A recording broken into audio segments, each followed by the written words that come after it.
Bonsoir. Aujourd'hui, je viens nous parler de ce que nous vivons dans cette vie sur cette terre. Lorsque nos parents nous mettent au monde, c'est généralement parce que ils nous veulent du bien, nous ont voulu du bien. Parce que chaque parent est libre de décider si il doit faire naître un enfant ou non. Libre de décider, je veux dire quoi? Il y a des parents qui peuvent décider quelques mois avant de après quelques mois d'avoir conçu ou encore quelques semaines de décider d'avorter. Si nos parents nous ont permis d'être sur cette terre, déjà, c'est parce qu'ils ont voulu qu'on puisse naître. Par rapport à ce message, je dis un grand merci à ma maman qui a voulu que je puisse naître. Et mon papa n'y est plus, je lui dis aussi merci. Il n'y est plus. La Bible nous dit qu'en ce moment, il dort parce qu'il n'y est plus, il est mort. La Bible nous dit qu'en ce moment, il est en train de dormir. Je remercie beaucoup, beaucoup mes parents qui ont voulu que je puisse naître. Et lorsque nos parents nous mettent au monde, ils sont vraiment préoccupés pour notre croissance, pour notre bien-être, pour notre évolution, pour notre ration alimentaire, en bref, je dirais, pour notre bien-être quotidien. Ils se battent pour notre croissance, pour pour l'orientation de notre vie. Et bien après, ils attendent un résultat meilleur, parfait. Et il y a un autre cas, des enfants qui naissent dans des familles aisées, des familles qui ont tout. Ces enfants naissent avec la chemise, comme on dit. Naître avec la chemise, c'est dire en quelques paroles que cet enfant est né ayant tout. C'est-à-dire qu'il vient, même après ses 50 ans de vie, l'héritage des parents pourront, cet héritage pourra toujours l'aider à vivre comme il se doit. Cet enfant qui naît avec la chemise a la possibilité de croître, vivre normalement, se nourrir normalement et obtenir tout ce dont il a besoin. Bien après sa maturité, décider d'aller à l'université ou pas, et parce que le travail l'attend. Alors que de l'autre côté, il y a des enfants qui n'ont pas eu cette opportunité, que manger même pour eux était difficile, la vie n'était pas facile, pas parce que les enfants ont voulu ou parce que les parents ont voulu leur rendre cette vie difficile, parce que les conditions de vie n'ont toujours pas permis. Pas toujours. Et il y a une question que je me fais généralement, je me demande, mais pourquoi aussi tant de difficultés, tant de problèmes sur la vie et sur la terre, alors que l'argent, ce n'est que du fer et du papier? Bon, je sais que par rapport à cette question que je me fais, il y a tellement de réponses. Oh, donc, je suis en train de dire, lorsque les parents nous mettent sur la terre, c'est pour notre croissance, pour notre bien-être. Et chaque parent se débrouille à faire croître ses enfants, à lui donner une éducation par rapport à son niveau, à ses moyens financiers. Et le but de nos parents, c'est quoi? Généralement, nos parents veulent nous voir bien dans l'avenir, veulent que notre vie réussisse, veulent que nous puissions avoir même ce dont ils n'ont pas pu avoir. Et ça dépend des conditions de vie.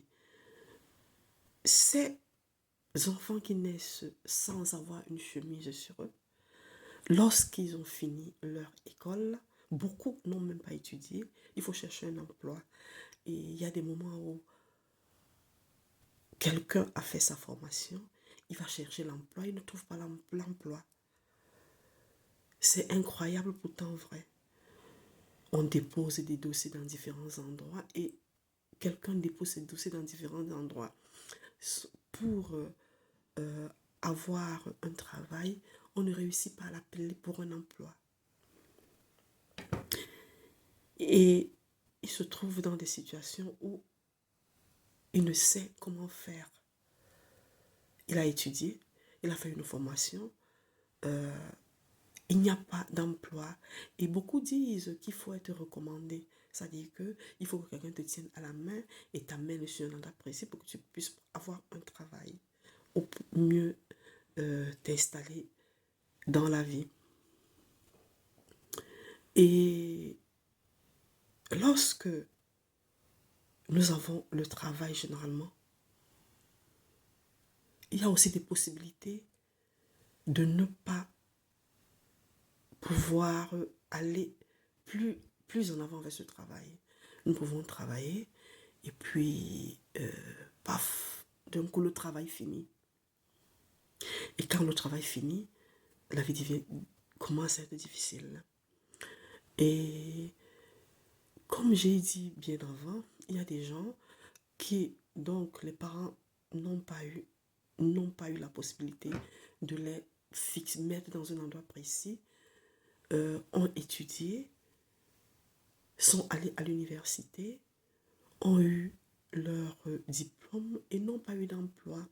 J'en connais par exemple aujourd'hui quelqu'un qui a plus de 60 ans, qui sa situation ne s'est jamais stabilisée parce que sa situation a été difficile. Il a essayé de faire comme il pouvait, il n'a pas pu.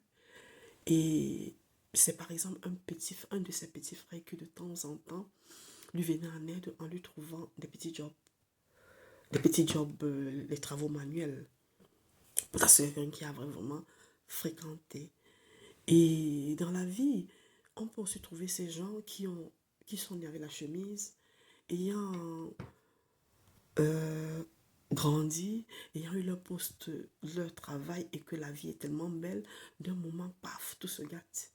Parce que moi, je crois toujours que on ne devrait jamais se moquer de quelqu'un parce qu'on ne sait pas son demain. On peut avoir aujourd'hui, on ne sait pas si on aura demain. Parce que la vie nous réserve tellement de surprises. Alors je veux revenir au fait que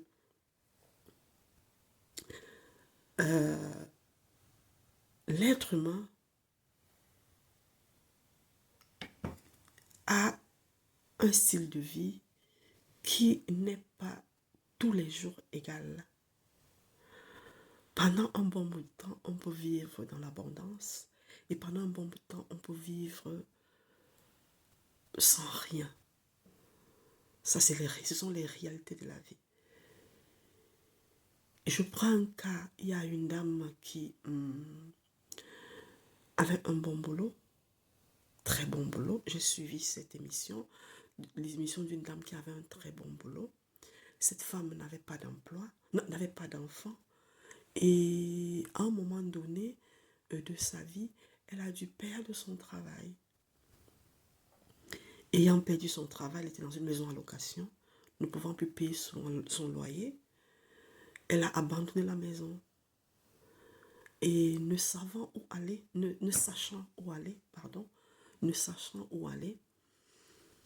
elle a commencé à se réfugier, à dormir dehors. À présent, dormir dehors au bord de la route, au bord des bars, à côté des bars, elle dormait sur la route, quoi. Et quand c'est l'hiver, elle se refuge, elle va dormir dans le métro. Et ce qui est triste, incroyable, pourtant vrai. Et dans tout ça, ce ne sont pas seulement les étrangers qui vivent ces situations, par exemple en Europe. Même les gens du même pays peuvent vivre ces situations. La situation aussi se réalise aussi dans nos pays africains. Mais nous savons qu'en Afrique, il y a plus de solidarité. Où un cousin, une cousine, difficilement laisse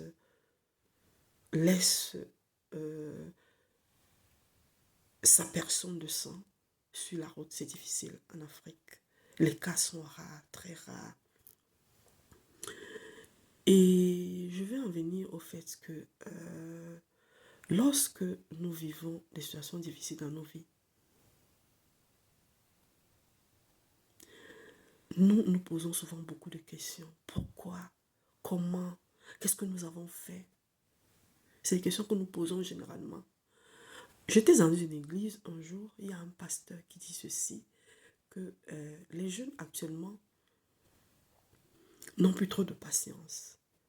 Ils n'ont plus trop de patience. Pourquoi? Tout simplement parce que ils aiment avoir tout à la fois. Aimer avoir tout à la fois, il dit, beaucoup de jeunes, parce qu'ils n'ont pas de patience, préfèrent entrer dans des sectes, dans des endroits pas bien, parce qu'ils veulent avoir tout à la fois. Et il nous a dit que Dieu existe vraiment. Parce que Dieu,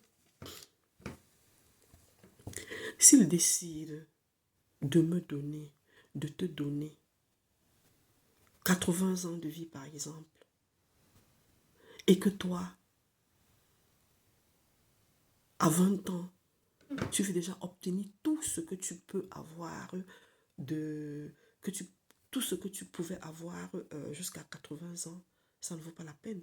Parce que quand Dieu te donne 80 ans de vie, il dit par exemple, à 20 ans, je vais te donner ceci, à 30 ans, je vais te donner cela, à 40 ans, je vais te donner ceci, à 60 ans, ainsi de suite. Dieu ne vient pas te donner tout ce que tu devais avoir pendant tes 80 ans de vie quand tu as 35 ans ou quand tu as 40 ans, non. Et c'est ce que ce pasteur nous a dit, que nous devons avoir la patience parce que généralement la vie est difficile pour beaucoup et non difficile pour les autres. Et lorsqu'elle est difficile, nous devons comprendre que c'est un plan de Dieu pour notre vie. Nous devons comprendre que moi, je dois comprendre, toi qui suis ce message, tu dois comprendre que si tu vis, c'est parce que, si tu vis et si je vis, c'est parce que Dieu a encore un plan pour ta vie. Ta vie est comme un interrupteur que Dieu a allumé. Cet interrupteur encore allumé, ce n'est pas encore éteint. Donc, tant que cet interrupteur est allumé, il y a la lumière en toi. Donc, Dieu te laisse encore en vie parce que tu as beaucoup à donner et beaucoup à recevoir sur cette terre. Mais généralement, nous nous décourageons. Nous nous décourageons, nous nous abattons lorsque nous nous retrouvons à 30 ans, 40 ans, 50 à 60 ans, que la vie n'a pas de sens. Nous nous abattons, nous nous décourageons. Non, nous ne nous décourageons pas. Tant que nous vivons, il y a encore espoir. Tant que nous vivons, nous pouvons encore recevoir. Tant que nous vivons, nous pouvons encore donner. Je suis en train de parler à toi qui es en train de m'écouter actuellement. Quel âge as-tu? Et crois-tu que tout est fini dans ta vie? Non. Tout n'est pas fini dans ta vie. Lève-toi. Lève-toi. Lève-toi.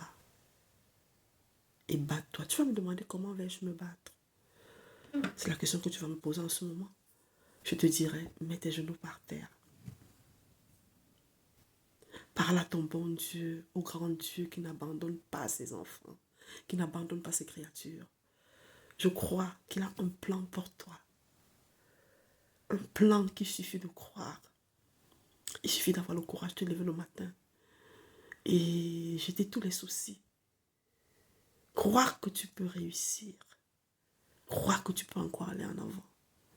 Parce que si Dieu t'a donné, si le plan de Dieu pour toi est d'avoir 80 ans de vie jusqu'à 80 ans, si tu as 40 ans, pour arriver à 80 ans, combien il te faut encore? Si tu as 50 ans, pour arriver à 80 ans, combien il te faut encore? Si tu as 60 ans, pour arriver à 80 ans, qu'est-ce qu'il te faut encore? Donc, fais un effort, lève-toi, ne t'abats pas. Car rien n'est perdu pour toi. Tu peux encore faire quelque chose, lève-toi. Crois en Dieu, crois en toi. Parce que Dieu est merveilleux. Et Dieu est capable de tout. Je te remercie, toi qui m'écoutes. Merci.